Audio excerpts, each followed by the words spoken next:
Warga intelektual sekalian, wah gila. Luar binasa.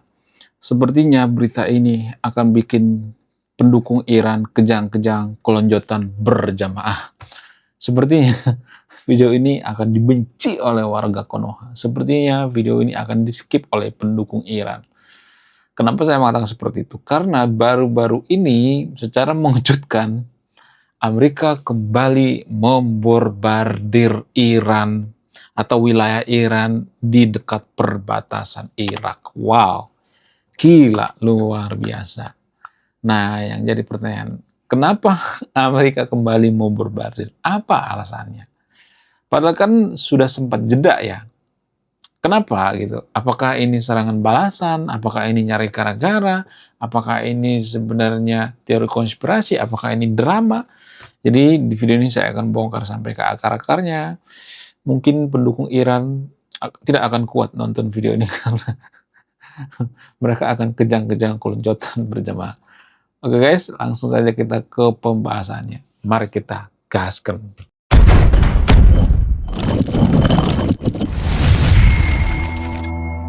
Baru-baru ini, jagoan warga Konoha, yaitu Iran, ya walaupun Iran itu sudah keok ya, mereka tidak mengakui bahwa Iran itu keok. Mereka tidak pernah mengaku itu karena seiman gitu ya. Mereka punya musuh yang sama gitu ya. Jadi secara tidak langsung pendukung Iran ini tidak punya introspeksi diri gitu ya. Nggak mau introspeksi diri dan nggak punya jiwa kemanusiaan gitu. Bayangkan Iran itu sudah babak belur, sudah porak-poranda, mereka masih mengatakan bahwa Iran itu kuat gitu ya. Ibarat pasien ya, Iran itu lagi diimpus ya, tapi mereka mengatakan, oh Iran baik-baik aja kok, perkasa kok. Padahal Iran itu lagi diimpus sekarang guys, ya, ibarat pasien ya. Jadi baru-baru ini ya, setelah jeda beberapa hari, Amerika kembali membombardir Iran. Kenapa dibombardir? Apa alasannya? Menurut data dari Reuters, Reuters mengatakan ini serangan balasan ya, karena daerah sekutu Amerika dibombardir ya. Ada yang di Yordania, ada yang di Irak, ada yang di Saudi dibombardir ya. Di negara-negara Teluk itu bagian sekutu daripada Amerika ya. Nah, itu serangan balasan guys. Kalau saya mengatakan yang mulai duluan itu kan Amerika. Nah, ini yang jadi permasalahan. Kita nggak pernah melihat fakta data. Kemarin waktu terjadi gencatan senjata, Amerika kan nggak nyari gara-gara kan. Yang membombardir kapal tanker di Selat Hormuz itu kan Iran ya, bukan Amerika. Tapi kan kita tidak pernah mau introspeksi diri dan nggak mau melihat berita yang sebenarnya, apakah ini benar atau tidak. Pada faktanya, Iran lah yang nyari gara-gara duluan. Bahkan Iran sampai minta maaf. Kenapa Iran nyari gara-gara duluan? Karena mereka kesel gitu ya, Ayatollah Ali Khamenei meninggal, masa berdamai? Rugi dong ya. Jadi Iran berpikir, gak mungkin lah berdamai dengan Amerika. Amerika kan musuh bebuyutan, gak mungkin berdamai gitu. Ya mereka nyari gara-gara.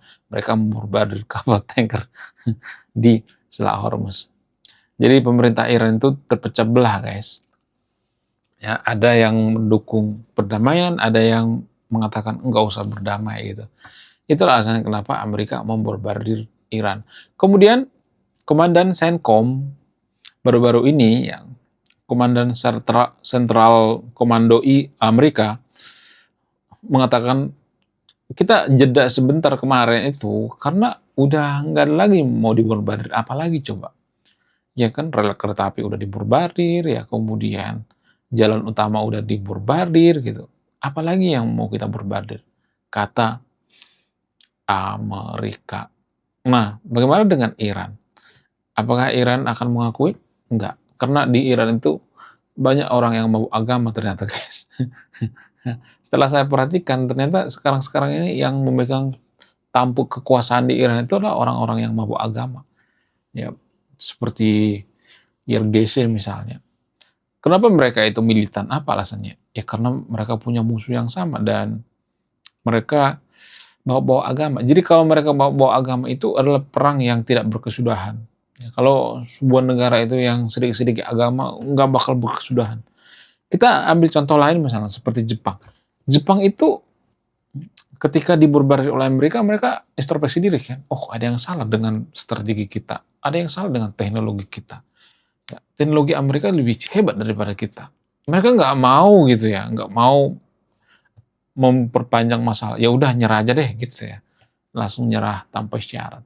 Harusnya Iran itu dari awal sudah harus nyerang atau nyerah tanpa syarat gitu, iya kan? Ya nggak sih? Karena udah nggak bisa lagi gitu ya, tambah parah jadinya, tambah banyak orang yang meninggal ya kan, tambah banyak orang yang diborbardir ya kan, belum lagi nanti Israel gabung ya kan. Jadi baru-baru ini Donald Trump lagi diskusi gitu ya, lagi berembuk gitu ya, lagi bikin rencana baru guys. Apakah mereka akan bekerja sama lagi memborbardir Iran? Jadi Donald Trump baru-baru ini bertemu dengan Netanyahu. Ya, walaupun warga Konoha ngata-ngatain Trump dan Netanyahu itu ribut berantem. Ya itu cuman acting aja sebenarnya guys ya di media sosial ya. Tapi pada faktanya mereka akrab kok ya. Mereka ini kok ya bisa saling ini kok ya bekerja sama gitu ya. Enggak seperti negara-negara Arab. Negara-negara Arab itu walaupun seiman mereka susah ya akrabnya. Ya, punya dendam gitu ya. Kenapa bisa seperti itu? Apa alasannya? Ya karena Israel itu kan bukan masyarakat yang fanatik. Israel itu nggak fanatik, guys. Banyak orang berpikir bahwa Israel itu fanatik. No. Israel itu jarang berdoa, guys. Ya, ini menurut data dari Pew Research Center. Kalau mau bantah-bantah pakai data. Saya ngomong apa nih? Saya ngomong belak-belakan gitu. Saya bukan berpihak pada siapapun ya. Apakah mereka semakin brutal moralnya? Nggak juga. Ya, justru mereka bisa dipercaya kok. Lah, apa buktinya? Buktinya negara paling jujur di dunia ini salah satunya adalah Israel. Amerika jujur, Israel jujur ya. Bagaimana dengan Iran? Iran nggak jujur. Itu menurut data dari Index Corruption. Jadi sebenarnya yang mendukung Iran itu karena kasihan sebenarnya. Ya, mereka itu pengen dikasihani, menarik simpati gitu ya. Jadi ya kalau saya di posisi Indonesia, saya di posisi Iran, lebih baik udahlah gitu ya, nggak usah dilanjutin lagi. Lebih baik menyerah aja ya. Menyerah tanpa syarat aja udah gitu ya. Nanti tambah banyak orang yang korban gitu ya kan. Kalau nyari gara-gara lagi, dibombardir lagi gitu ya. Waduh, Iran diborbardir, semua diborbardir. Hancur berantakan. Yang ada Iran akan merasakan dampak ekonomi yang sangat-sangat sangat hancur gitu ya. Ya, menurut kalian gimana? Coba tulis di komentar ya. Saya tidak akan berpihak di video Anda yang menyimpulkan. Kemudian pengamat-pengamat di Konoha ya, pengamat abal-abal di Konoha mengatakan bahwa perang antara Iran dan Amerika ini akan berakhir ketika terjadi pemilu di Amerika. Ada yang mengatakan seperti itu. Kemudian ada yang mengatakan bahwa ini cuma drama doang, ini cuma acting doang gitu. Ada yang mengatakan seperti itu. Kemudian ada yang mengatakan oh ini perangnya sungguhan gitu ya. Ini perangnya lama gitu. Tapi menurut keyakinan saya, ya ini bener ya, perang ini akan lama guys. Karena Iran itu dipengaruhi oleh agama gitu. Sebenarnya kan Iran itu kan sudah kalah ya, kalah telat ya. Ibarat main catur itu, Iran itu rajanya udah mati gitu, tinggal pion doang gitu ya. Sebenarnya dari awal memang harusnya udah bisa nyerah gitu ya. Gak usah melakukan perlawanan lah gitu. Ya, karena itu akan memperparah keadaan. Harusnya selesai gitu masalahnya gitu. Ya, semakin lama, ya Iran akan semakin merasakan dampaknya. Ya bisa lama-lama nanti masyarakat Iran protes, berontak gitu ya. Berontak ke pemerintahannya. Tapi kalau saya perhatikan, ya banyak orang mengatakan bahwa penduduk Iran itu sebenarnya berpikirnya itu ya, atau pengennya itu seperti negara pada saat kekuasaan daripada Sahareja Pahlavi gitu ya, sekuler. Tapi kalau saya perhatikan ada perubahan guys ya. Ternyata Iran itu sudah mengalami perubahan. Kenapa mereka mengalami perubahan? Karena dipengaruhi oleh doktrin agama. Agama itu kan mendoktrin ya. 5 kali sehari, 4 kali sehari kan doktrin itu namanya. Ya, tanpa kita sadari kan kita didoktrin ya. Sehingga Iran itu lebih ini ya, lebih mabuk agama gitu ya, atau berlebihan dalam beragama.